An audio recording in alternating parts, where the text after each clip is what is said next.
The story begins with a ship slicing through the stormy waters of the South Atlantic, its hull creaking under the weight of supplies. On board, a young meteorologist named Elias Ward stood quietly against the rail, staring toward the horizon. He had been sent by the Admiralty to a remote island, a nameless scrap of land hidden in one of the ocean's deepest trenches. Reports spoke of bizarre weather anomalies in that sector, storms forming without warning, sudden shifts in wind and tide.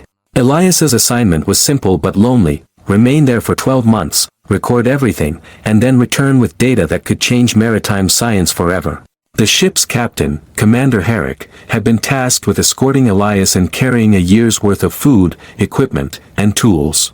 The journey lasted weeks, with endless gray skies and towering waves, until finally the island appeared, a jagged crown of stone rising from the sea, battered endlessly by the surf. At its highest point stood a weathered lighthouse and a small, decaying cottage.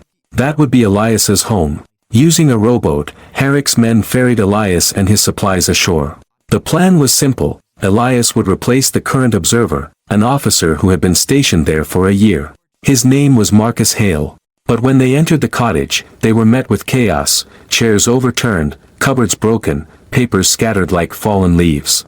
Hale was nowhere to be seen. Alarmed, Elias and Herrick rushed toward the lighthouse.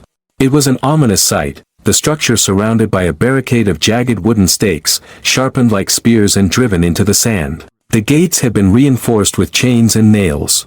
Someone, or something, wanted to keep intruders out. After repeated knocking, the silence became unbearable. Finally, the captain forced the gate open. Inside, the air reeked of mildew and burnt oil. At the very top, beneath the massive lantern, they found a man sprawled across a cot. His name, he claimed, was Alaric. When asked about Marcus Hale, his answers were chillingly casual. He died. A sickness took him.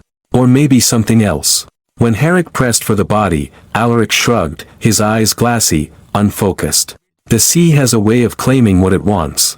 The captain muttered to Elias, the man's touched in the head. Yet there was no proof of foul play, no evidence beyond Alaric's strange words. Herrick offered Elias a choice: return to the mainland, abandon the mission, or stay. Despite his unease, Elias stayed. He needed the money, and something in his pride refused to turn back empty-handed. Before leaving, Herrick placed a hand on Elias's shoulder. Keep your lantern lit, lad. This island is not what it seems. Then the ship was gone, its sails vanishing into the mist. Elias began settling into the ruined cottage. While searching through drawers, he discovered a leather-bound journal filled with Hale's handwriting. The entries began as orderly weather notes but soon devolved into ramblings, sketches of strange aquatic figures, diagrams of claws and scales, fragments about voices under the waves. Tucked between the pages was a photograph of a woman, presumably Hale's wife, staring into the camera with eyes full of sorrow. That night, exhaustion overcame him. He dreamt of waves crashing against black cliffs and countless eyes gleaming from beneath the surface. The next morning, Elias ventured to the shore with his instruments. But something caught his eye: stones and seashells arranged in deliberate patterns, spirals and lines that seemed too symmetrical to be accidents. He wondered if Alaric had done it, some ritual or madness. Through his spyglass, Elias thought he saw another figure moving with Alaric near the lighthouse, but when he blinked, the vision vanished. He dismissed it as fatigue. Night fell. While Elias worked on his logbooks, a sharp knock rattled the door. Thinking it was Alaric, he called out, but no reply came. Grabbing a lantern, he moved cautiously forward, then froze. From beneath the gate, a hand slid through. But it was not human. The skin glistened like wet stone, the fingers tipped with webbing. His chest seized with terror. He bolted into the cellar, barricading the hatch. The intruder prowled above, heavy breaths scraping the silence. Through a crack, Elias saw a luminous eye staring directly at him. In blind panic, he thrust a knife into the crack. The creature shrieked, retreating. Elias tied the cellar gate shut and endured a night of dread. At dawn, the beach bore alien footprints, three-toed, pressed deep into the sand, leading back to the sea. Now Elias understood the barricades around the lighthouse.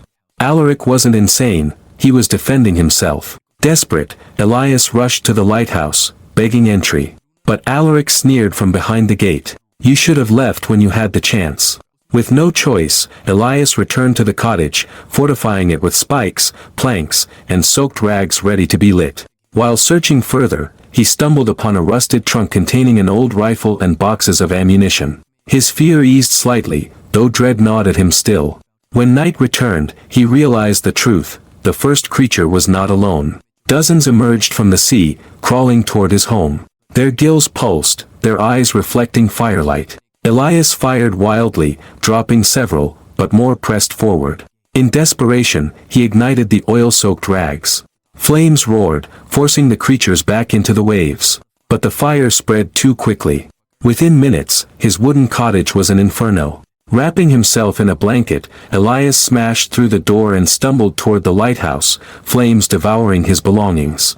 His right hand blistered, seared by heat. Only the arrival of heavy rain spared him from total ruin. By dawn, nothing remained but ash. Homeless, Elias lurked near the lighthouse, watching. When Alaric emerged to fetch water, Elias confronted him with the rifle. But before he could act, a creature lunged from the rocks. Instead of killing it, Alaric calmed it, stroking its slick skin. "This is mine," Alaric said coldly. "She belongs to me." Shaken, Elias lowered the gun. He demanded entry to the lighthouse. Alaric hesitated, then allowed it. Survival required cooperation, and there was enough food and powder for two. Inside, Elias met the creature properly. She was female, with scales shimmering faintly in lamplight, her large eyes both haunting and strangely gentle. At night, she tended to Elias's burned hand, her tongue cool against the wound, which healed faster than expected. Elias named her Nerissa. To his surprise, she obeyed Alaric like a trained animal, fetching, watching, even enduring his cruelty. Alaric admitted he had caught her years ago in his nets when she was young. Rather than let her go, he kept her, shaping her into a servant. His voice hardened, "On this rock, I am king. The sea brings subjects to my throne." Elias recoiled. He could not stomach the abuse. Yet for survival, he kept silent. Nights bled into weeks. The creatures attacked regularly, their numbers vast. Elias and Alaric fought shoulder to shoulder with gunfire and flame. But Elias noticed something strange: the creatures never struck during daylight. And Nerissa, despite her captivity, never harmed them. One evening, while Alaric slept, Elias brought Nerissa a carved toy boat made from driftwood. She studied it with wonder, then led him to a hidden cove where a real boat lay half buried in sand. When Elias confronted Alaric, the man admitted the truth. Months earlier, a smuggler's vessel had wrecked near the island. Survivors reached shore, but none lived past dawn. Their cargo of explosives and weapons sank with the ship. Elias saw opportunity. If he could retrieve the dynamite, they could end the nightly assaults. Alaric, however, refused. "The sea takes everything. Go near it, and it'll take you too." Still, Elias ventured into the depths, donning a corroded diving suit. Beneath the waves, the wreckage loomed like a drowned cathedral. He recovered crates of dynamite, though shadows of juvenile creatures circled curiously. He escaped alive, laying the explosives in rings around the lighthouse. Months passed. The creatures grew quieter, attacks dwindling. Alaric grew suspicious. He claimed Nerissa had betrayed them, warning her kin. In a rage, he beat her. Elias intervened, the two men nearly killing each other. At last, they devised a trap: leave the gate open, lure the creatures inside, then ignite the dynamite. When the horde came, Elias fought desperately, reconnecting wires at the last moment. The explosions tore through the beach, scattering bodies across the rocks. At dawn, Nerissa was gone. Her people's corpses littered the shore. Elias realized too late, these were not mindless beasts. They had necklaces, tools, signs of culture. They had attacked not out of hunger, but to reclaim one of their own. From then on, the shoreline echoed nightly with mournful cries. Elias carried guilt like a stone in his chest. One morning, Elias discovered Alaric collapsed amid old belongings. Among them lay a photograph, the same woman from Hale's journal. The truth shattered him: Alaric was Marcus Hale. At some point, he had shed his old name, becoming the self-proclaimed ruler of the island, erasing the man he once was. When Nerissa finally returned, she was not alone. Children emerged beside her, their eyes filled with both fear and hope. Elias approached, placing his toy boat in a ring of stones, signaling peace.